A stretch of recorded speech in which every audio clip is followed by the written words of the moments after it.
What up? Welcome to yet another episode of Coding Lifers with the mics.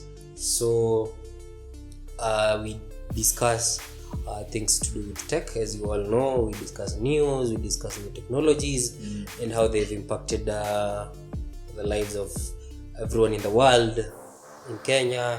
Yeah, we dig deep to make sure we keep you informed. Yeah. So, and if you've not subscribed yet to our YouTube channel or followed us on Spotify, this is the time to do so. And hit that button. Yeah, you can subscribe, like, and click that post notification bell for you to keep getting this kind of content, and for us to be motivated to do it more and more.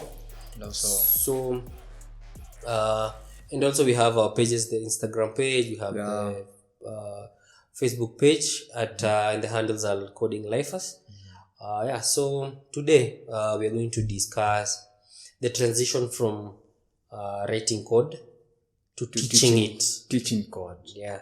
So we're going to explore that and see and unwrap what it means and what you need to know for you to transition, to have that smooth transition from being able to learn, write, and teach code. So, Mike, what do you understand when someone says transitioning from writing code to teaching code? Yeah. I think is when I hear about that, I think of a person who is trying to understand or unlock the principles of programming. Because Mike, one of the things that I have come to realize is that you learn more when you teach. Yeah, that's right. That's right. Yeah. Having that capability of breaking a complex solution or a complex code into something that you can teach a young person. Yeah. It is really powerful. So I feel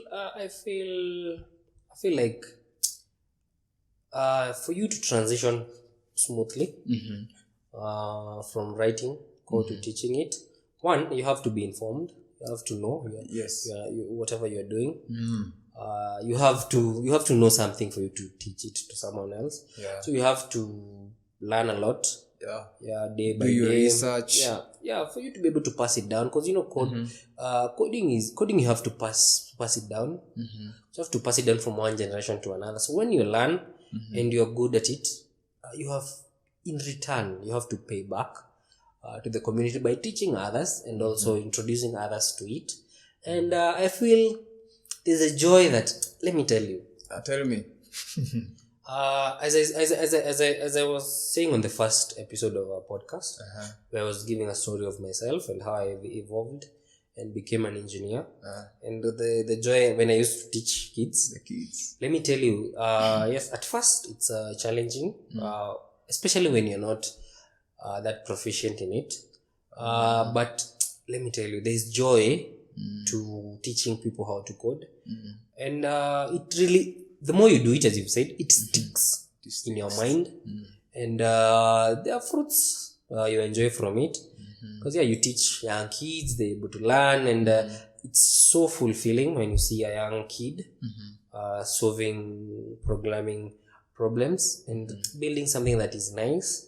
It's really fulfilling, and I think, you see, teaching is a calling. Not everyone can do it, because especially in programming, you have to be patient with people, because it's something new. It's like teaching French, because you're introducing something new to someone who is not accustomed to it. So I feel you have to be patient. That's one, and you have to go step by step. You don't have to rush. You see, teaching, you don't have to rush. You have to break it down. Like down. Yeah, you have to take baby steps for someone to understand well. And yes, we have different kinds of people and personalities. There are those that learn fast, And those that learn slowly. And I feel like, you see, the joy mostly comes. You see, when you have students that are learning very fast, it doesn't give you the fulfillment as to when someone who's learning slow gets it and does it well and understand the context. That gives you joy. It gives you joy more than this student who's learning fast and understanding it very fast. Because with the other guy, you have to put in some energy. You have to put in some work. for them to understand. And that's when you know the principles. Yes, when you're breaking it down step by step, that's the time that your mind just congratulates you and tells you, "Bana, you know what you're doing. You get you know what you're doing." Because teaching is tough, and also you have to be someone who's outspoken. Obvious.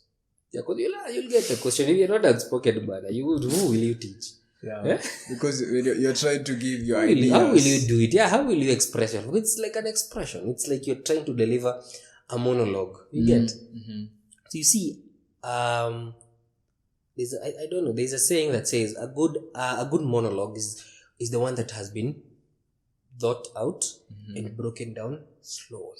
That has been brought out slowly. You get? Yeah. So for you to instill that knowledge in someone else, you have to break it down slowly, and your delivery has to be swift and it has to be nice. You get? And I believe for you to get that smooth transition, you have to start by being able to write a curriculum. And yes, you have to be able to write it down first and break it down. Have a plan. Because you can't just come in and start teaching kids or any other person from nowhere. Program. You have to have a curriculum. And have you ever written a curriculum? A program curriculum? I don't think so. I have done a calendar. Not calendar. I'm saying curriculum. You creating, like for example, creating a PHP curriculum from a beginner to a complex, which is written down and it's in a form of a document, soft copy document, that someone can just learn from it. Let me tell you the energy that is required to break down such. You have to break down all the components, that all the building blocks. You have to make sure you don't leave any important details. So you have to be attentive to detail when you're doing a curriculum, which in return, when you're teaching kids now or any other person, that's your point of reference. That's where you'll get the steps. Because you come, let's say for example you're doing one for Angular, you do an introduction part of it. You have to explain what Angular is. You have to break it down. You have to explain the prerequisites that are required for you to run a project, an Angular project. As I've done a video on how you install an Angular project, and I've listed a few. So, and most of that content that I was getting for that video, I had already a written document. I have a full course. I had a full course of Angular that I had already written down. So yeah, so you have to have something that you have to be able to build a career, because you have to mostly when you're teaching, you have to break down into specific lessons. You have to say lesson 1, this is what you learn, and you have to be so careful what you're teaching, because if you put too much content, whoever you're trying to relay the message to, they won't get it. And you've put too less, you won't be able to cover the specific curriculum in time. It's going to take you more time, so you have to curate it in a way that it's enough and it fulfills the goal of maybe the course you are trying to teach. So yeah, and that's the part where you have to set structures.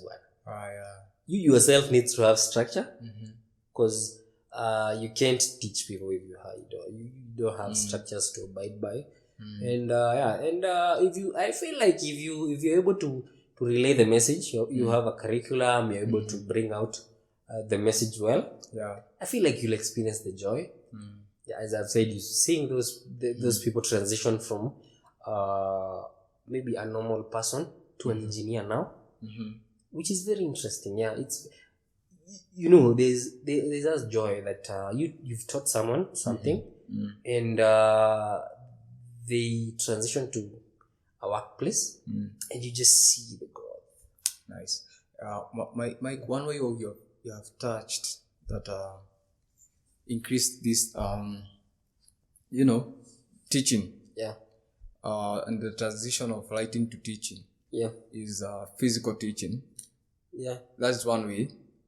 What are the other ways that you think that they have helped people on platforms that you can use to transition from writing to teaching.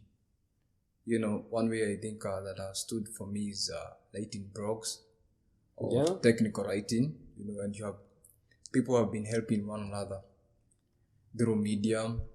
Yeah, they're different. They're different kinds of methods of teaching. There's the soft way, which is, as you've said, using blogs and all that, and there's the hard way, which is teaching people direct, using remote tools like Zoom for you to teach people.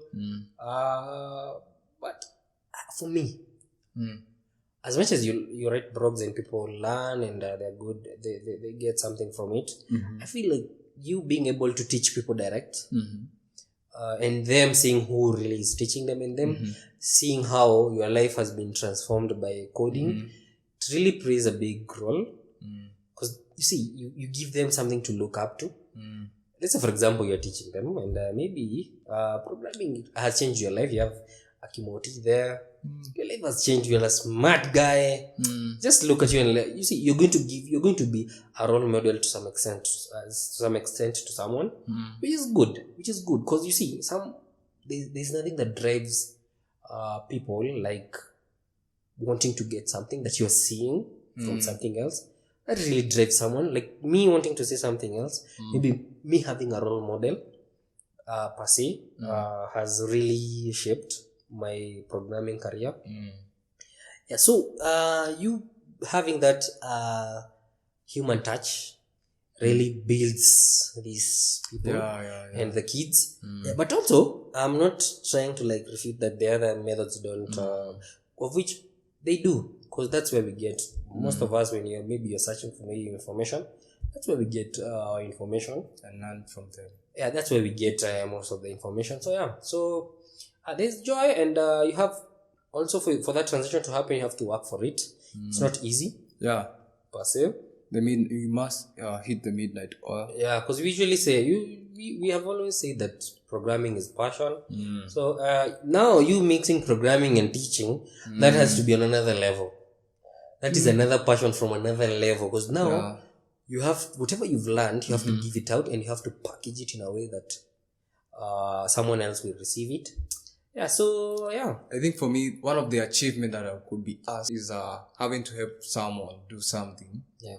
That is the joy that I cannot explain. And seeing someone do something and him saying I taught him or her do. I think that one of the achievements that has stood in my career. Yeah. So yeah, and then if you just take a look at these schools that are teaching people nowadays, be it online or the hard one like Moringa School or Udemy. What they do, they usually get your peers, people who are students before. Is it before or after? Before you. Yeah. You see, if you're taught by someone who passed through the same experience, it's easy to learn, and it's easy for you to like for us, when we were being taught, we were taught by people who went through Moringa School. The alumni. Yeah, the alumni, and they used to like tell you when you, obviously, because it's programming, there are times that you feel like it's hard, but if it's someone who has gone through it, they tell you that Mike, you can't give up. I've been through it. And I went through the same experience, and this is how I overcame. And I emerged Victor. They give you the motivation to push on. I think generally you switching from writing code to teaching it is a good experience. And if any of our audience have anything to add, maybe there's something we've missed. If your transition from writing to teaching is different, you can add it on the comment section. And we'll also learn from it. And also, we would like to hear from you the hardship that comes from it. Nothing is easy. The transition, no one is made to teach. We are different. We have different personalities. So we would like to hear from you, like the struggles you're going through, and you can help a person out there who is transitioning from writing to teaching code, and also share platforms that can help.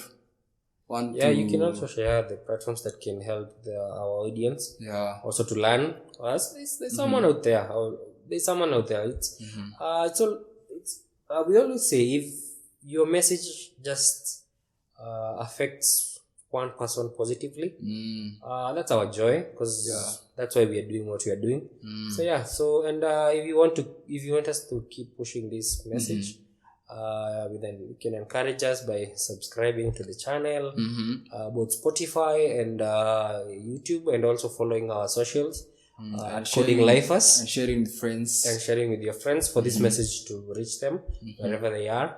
So it was nice having this conversation, Mike. I think we are also teaching each other, and I also feel that I'm gaining a lot from you. From the previous podcast, I've just been okay. We are also teaching each other a lot. And I'm also learning from you, because we've had different experiences. I might have done it for a while. I might be the one who has done it for the longest. But trust me, I'm also learning a lot from you. So thank you guys for sticking with us up to this episode.